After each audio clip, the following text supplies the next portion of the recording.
Coucou YouTube, comment allez-vous? C'est Monsieur Ras Super, j'espère que vous allez tous très bien. Aujourd'hui, on va parler traces GPX et CarPlay avec CarPuride, notre partenaire de l'année. Comme promo Monsieur Ras Super, tu connais. Bref, j'ai profité du temps magnifique là qu'on a en Belgique en ce moment, une fois. Et on a à peu près le même temps en France aussi. Là on est début février, il fait 7 degrés, c'est la plus belle journée depuis des mois et des mois. Donc je me suis motivé à bouger un petit peu. Et en fait, si vous voulez, l'idée c'était de vous montrer un petit peu moi comment je me balade. Alors je dis pas que c'est la façon universelle de se balader, etc. Attendez, je vérifie un truc. Ah, c'est bon. Ouais, je dis pas que c'est la seule et unique façon de se balader, mais en tout cas, moi c'est une façon que je connaissais pas vraiment, parce que de base, j'utilise pas vraiment les traces GPX. Et donc j'avais envie de vous montrer ça parce que maintenant j'ai donc un CarPlay spécial BMW. Je me suis dit que ça pouvait être sympa de vous montrer un petit peu comment ça marchait. Donc, comme vous l'avez vu dans ma précédente vidéo, on peut du coup gérer la musique, gérer les appels, gérer tout ce que tu veux, un petit peu comme si tu étais dans ta voiture.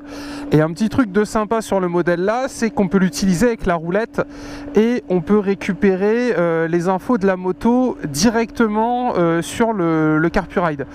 Bon, en soi c'est rigolo, mais moi personnellement ça me sert pas beaucoup. Je vais quand même vous le montrer pour ceux qui n'avaient pas vu ma vidéo. Voilà, tu vois, tu peux récupérer toutes tes infos du compteur directement sur l'écran.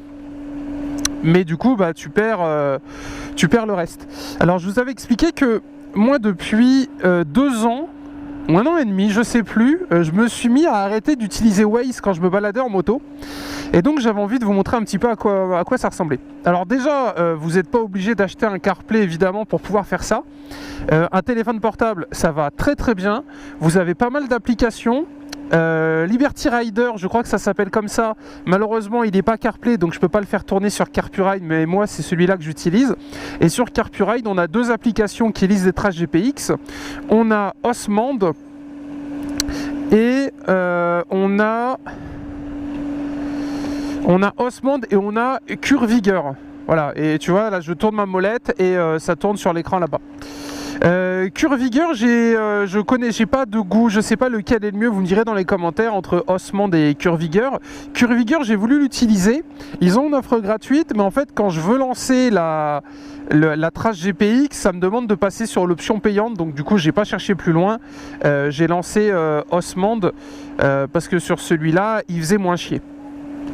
Alors, comment on en arrive à une trace GPX? En gros, je vous ferai des photos. J'ai reçu à Noël il y a quelques années une carte des plus belles balades à faire en France. Et il y a un QR code. C'est des balades spéciales moto. Moi, ce QR code, je le flash avec mon téléphone. Ça me télécharge une trace en... comment ça s'appelle? En BIN, je crois, ou je crois que c'est du GPX. Et en fait, après, je vais sur mon ordinateur et je modifie un petit peu la trace. Parce que très souvent, les traces préenregistrées, entre guillemets, il y a par exemple un journaliste essayeur ou un gars qui a trouvé des belles routes et des petits chemins. Il fait un départ, il fait un arrivée, mais pour peu que vous habitiez à 25 km de la trace, vous n'allez pas forcément vous faire chier à commencer par le début. Vous allez commencer par la trace qui est la plus proche de vous, c'est normal. Donc du coup, je passe sur un logiciel qui est gratuit, pareil, je vous montrerai quelques images qui s'incrusteront à l'écran. Je fais ma trace pour débuter plutôt vers chez moi. Je fais passer un peu dans les endroits qui me plaisent ou pas. Je modifie des trucs, etc. Et après, je me l'envoie sur Discord. Et comme j'ai Discord sur mon téléphone, je télécharge ma trace après sur Discord et je l'utilise directement sur Osmand. Donc là, en l'occurrence, j'ai chargé ma trace et comme vous pouvez le remarquer, donc là il nous reste 3 heures de balade et 150 km. On a du coup Alors je préfère utiliser le tactile de l'écran, même si je peux le contrôler depuis la moto, parce que ça va 1000 fois plus vite de cliquer sur le bouton pour vous montrer un peu comment ça marche, plutôt que commencer à toucher à tout. Voilà. Et pour ceux qui veulent des informations, allez voir ma vidéo sur le CarPlay. Je vous ai fait une petite vidéo présentation et n'oubliez pas, Monsieur Super, le code promo. Donc là on est où? Là on est en Allemagne, on est en Belgique, excusez-moi. Oula, on est en Allemagne. Aïe. On est en Belgique. J'ai quitté la frontière il n'y a pas très longtemps. Et en gros, c'est une trace qui nous emmène dans les monts. Voilà. Et après, on va... Donc je suis parti secteur Béthune. Hein. Moi j'habite dans le 62 pour information. Et donc du coup, là on va faire ça aujourd'hui. Voilà, donc on va aller jusque, je crois que c'est Bredune par là-bas. Donc on va se faire une belle balade. Là je roule déjà depuis 1 heure, c'était une trace d'à peu près 250 km. Et donc on n'est pas vraiment à mi-parcours, mais j'ai roulé une bonne heure, donc je m'étais dit tiens je vais vous montrer un petit peu à quoi ça ressemble. Alors quelle différence avec Waze, vous allez me dire. Waze, si vous tapez, donc là en l'occurrence la destination réelle ça va être Bredune, donc sur la côte. Si vous tapez sur Waze Bredune, ça va vous faire un trajet tout droit. Tu vois ce que je veux dire? Vous allez passer par les routes les plus empruntées par les gens habituellement. Vous allez passer par souvent des grosses routes. Vous allez peut-être passer par des petits villages. Waze a un mode moto. Mais entre guillemets, vous n'allez pas choisir où vous voulez aller précisément. L'intérêt de faire des traces ou d'utiliser des traces qui existent, on peut s'en partager sur mon Discord pour ceux que ça intéresse, c'est de passer précisément dans cette rue-là, précisément près du moulin de l'autre côté, précisément au niveau d'un belvédère un peu plus loin ou autre. Et en fait, au lieu juste de faire un Waze sur le plus court ou sur l'itinéraire le plus rapide ou des choses comme ça, là tu choisis précisément par où tu veux passer. Donc c'est un petit peu plus long, on est vraiment dans une journée balade aujourd'hui. Là il est 13h30, je roule depuis qu'il est 11h30, quelque chose comme ça. J'avais d'autres choses à faire, hein. J'ai pas commencé ma trace directement. On voit qu'il fait 9 degrés, je vais pas vous mentir, je pense qu'il fait un petit peu plus froid que ça quand même. Voilà. Oula, attends, la batterie on en est comment? Ouais. Ouais, parce que des fois la batterie, quand ça caille en fait, la GoPro elle a tendance à sucer la batterie aussi vite qu'un Mr Freeze et du coup après c'est terminé. Donc voilà un petit peu l'idée. Donc je vous ferai des petites incrustations pour que vous compreniez un petit peu l'idée, parce que je vous recommande chaudement d'essayer ça une fois dans votre vie de motard.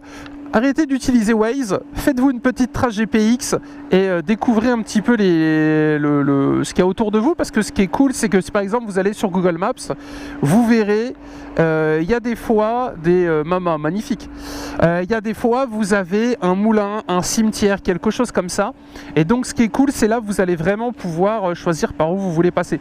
Et donc au lieu de passer par la nationale ou des départementales, moi je vais passer par des rues, je vais passer par des routes, je vais passer par des chemins. Après ça dépend un petit peu quelle moto vous avez et quelle balade vous voulez. Alors c'est dommage j'ai pas filmé, mais là il y a quoi, il y a un petit quart d'heure j'étais sur un petit chemin en terre, il était pentu comme ça. Je peux t'assurer qu'avec ce monstre de tank à 280 kg, j'étais pas fier, hein. J'étais pas fier du tout. Donc j'espère que là la suite de la balade c'est un peu plus cool. Je l'ai déjà fait une fois, mais on sait jamais. Donc là tout simplement ce qu'on va faire, on va du coup rezoomer un petit peu, parce que là vraiment on voit que dalle, on est perdu, et je vais vous montrer un petit peu à quoi ça ressemble. J'espère que vous apprécierez la balade. Ça fait très longtemps qu'on n'avait pas fait de motovlog, parce que j'avais arrêté de faire des motovlogs avec mes motos. Je préférais utiliser les motos qu'on me prêtait. Vous avez de la chance, en 2025, allez, nouvelle résolution, on va refaire un petit peu plus de motovlog, parce qu'il il s'est passé pas mal de choses ces dernières années. J'ai pas mal roulé, en moyenne 10 000 km par an, j'ai rien filmé, et je m'étais dit que bon, à la base, hein, historiquement on faisait des motovlogs ensemble. Vous m'avez connu il y a maintenant quelques années, parce que ça fait plus de 12 ans que j'ai mon permis moto, et j'ai filmé quasiment toutes mes motos sauf les dernières, parce que je voulais pas forcément me balader à chaque fois avec la GoPro. Mais là écoutez, ça me manquait un petit peu, j'avais envie de vous emmener un petit peu avec moi. Donc là la musique elle sort dans mon casque, hein, bien évidemment dans le CarPlay, mais je l'ai coupé comme ça on peut se concentrer un petit peu plus. Et donc on est parti. Donc là on n'est pas sur Waze, donc il n'y a pas les radars, il n'y a pas les trucs dangereux, il n'y a pas les chiens errants, il n'y a pas les nids de poules, il n'y a pas tout ça. Donc c'est le truc où il faut vraiment faire ultra gaffe, parce que si vous avez l'habitude de conduire avec Waze, eh ben vous risquez de vous faire emmener assez rapidement, parce que Waze, c'est vraiment trop bien, mais le problème c'est que ça lit pas les traces GPX. Oh, le M3 magnifique. En fait, ce qu'il faudrait, c'est que Waze accepte de lire les traces GPX avec tout ce côté alarme, alerte, etc. Ce qui est malheureusement pas le cas. Bon, j'ai baissé un peu la hauteur de la bulle, comme ça vous pourrez voir un petit peu ce qu'il en est. Oula, la dire BTP ça travaille. Et écoutez, on va faire un petit peu le tour ici, vous allez voir, c'est super joli. Là on est en Belgique, on fait une trace GPX balade dans les Flandres. Donc c'est mi-la France, mi-la Belgique. Les routes sont pas d'une beauté, enfin c'est assez gras, je vais pas vous mentir, donc faut piloter, faut faire gaffe quoi, parce que tu peux facilement te foutre en l'air. Et en plus par ici il y a beaucoup de monde. Et à chaque fois que je viens, moi, souvent, il y a des voitures au milieu de la route, garées en warning, etc. Mais bon, à première vue, aujourd'hui, ça va. C'est pas trop le bordel. La dernière fois que j'étais venu, la route là, elle était en travaux, je crois. Il y avait de la terre partout. C'était un vrai bordel. Là, on est sur le mont. Et du coup, on va descendre tranquillou. Donc là, c'est le Mont Noir, pour ceux qui connaissent. Et comme vous pouvez le voir devant vos petits yeux, c'est exactement comme sur Waze. On a du coup notre trace, j'ai le retour de Osmond dans les oreilles quand ça parle, et du coup j'ai juste à suivre la trace. Et honnêtement, moi avant je me baladais avec Waze. Oh, et il y a de belles voitures en Belgique. Et j'avais un petit peu la flemme d'aller me balader avec Waze, parce que souvent, si par exemple tu mets là le Mont Noir, et que tu pars de chez toi, tu auras tout le temps la même route. Vous voyez, Waze, il va pas forcément varier les itinéraires. Ce qui va être cool avec une trace GPX et le site que je vous ai montré, c'est que vous allez pouvoir sélectionner la même destination à chaque fois, donc le même point d'arrivée, mais que vous allez pouvoir varier sur la destination, enfin sur le chemin. Donc vous n'êtes pas obligé de prendre à chaque fois la même route. Vous pouvez faire dans un sens, dans l'autre sens, etc. Et c'est le truc qui est plutôt sympa. Et comme je sais que vous étiez nombreux à me demander est-ce qu'on pouvait lire des traces GPX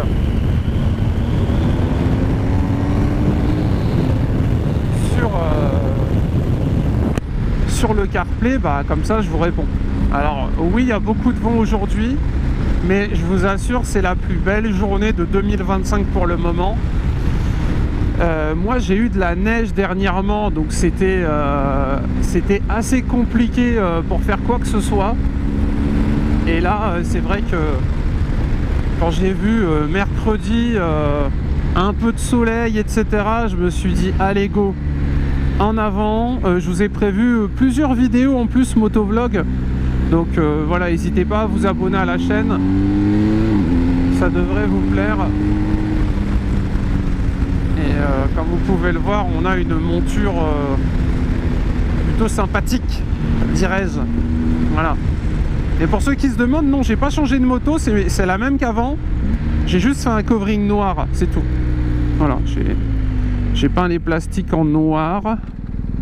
Donc là maintenant, le Mont D4. Après c'est connu, hein. Honnêtement, j'ouvre des portes ouvertes.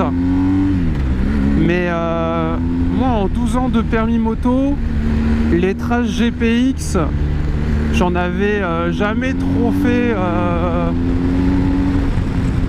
J'en avais jamais fait vraiment avant. Donc je m'étais dit que ça pouvait être sympa de vous montrer un petit peu à quoi ça ressemblait. Personnellement, maintenant, je ne fais plus que des balades GPX. Donc ça prend un peu plus de temps parce que, tu sais, au lieu de monter sur ta moto et de partir à l'aventure, tu es obligé d'aller sur ton PC, de te dessiner ta trace, de te l'envoyer sur Discord, tu le récupères sur ton téléphone, etc., etc. Ça peut être un peu chiant, mais je vous ferai des tutos pour ceux que ça intéresse. Comment faire une trace GPX facilement en 2025. Et après c'est que du plaisir. Parce qu'en fait, on va passer par des routes où en fait on serait jamais passé de base.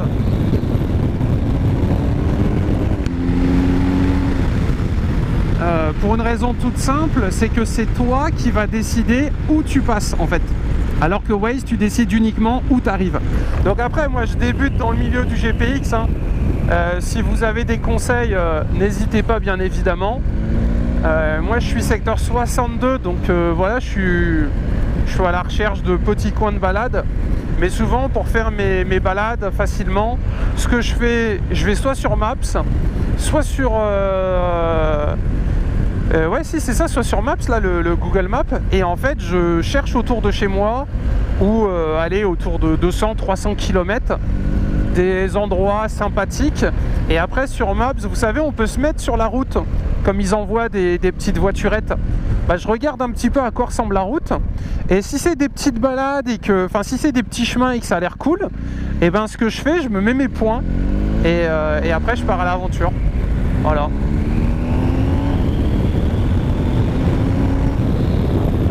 Et c'est vraiment, enfin c'est une autre façon de se balader, mais c'est vraiment trop bien quoi. En plus aujourd'hui.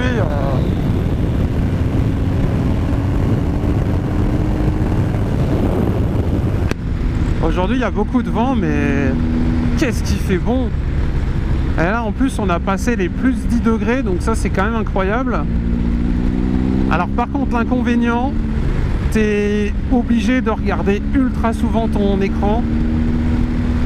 Parce qu'en fait le concept des traces, c'est que tu dois passer par des points précis que tu as toi-même posés sur la carte, vous savez. Et donc si tu as le malheur de pas trop écouter ce que dit ton GPS, après c'est un bordel sans nom, parce que lui il va vouloir te refaire passer par la trace que tu as ratée, et ça peut vite être un bordel et la panique. Je sais que sur Liberty Rider, tu as possibilité de lui dire passer à la trace d'après. Sur Osmond, au début il voulait pas me faire passer à la trace d'après, et donc des fois on était en full panique parce que lui il veut me faire repasser par le point que j'ai raté parce que j'étais concentré sur autre chose du coup, mais moi je veux aller sur le prochain point. Du coup lui il me dit de faire demi-tour, de prendre à gauche pour repartir derrière, alors qu'en fait je veux aller devant. Donc voilà, faut rester attentif comme d'habitude en moto bien évidemment.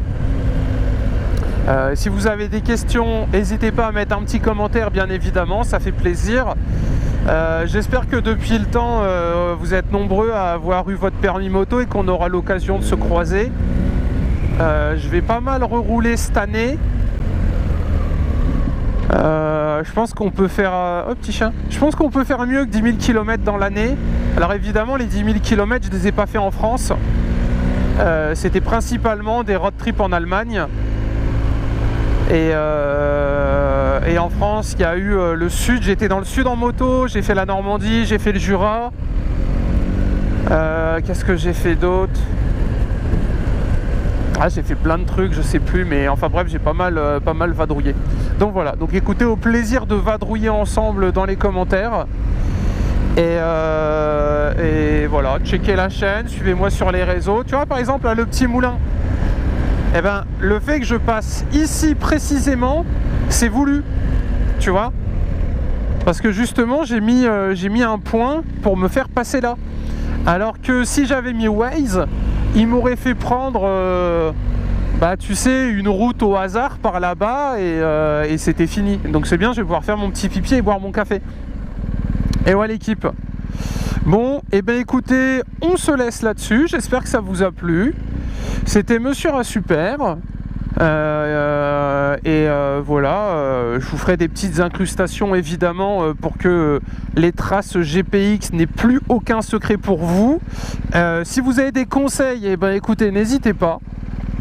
Et si vous cherchez un CarPlay, bah écoutez, CarPuride est là pour vous servir. Code promo Monsieur Rasuper, n'oubliez pas, parce qu'il y a une belle réduction de 30%.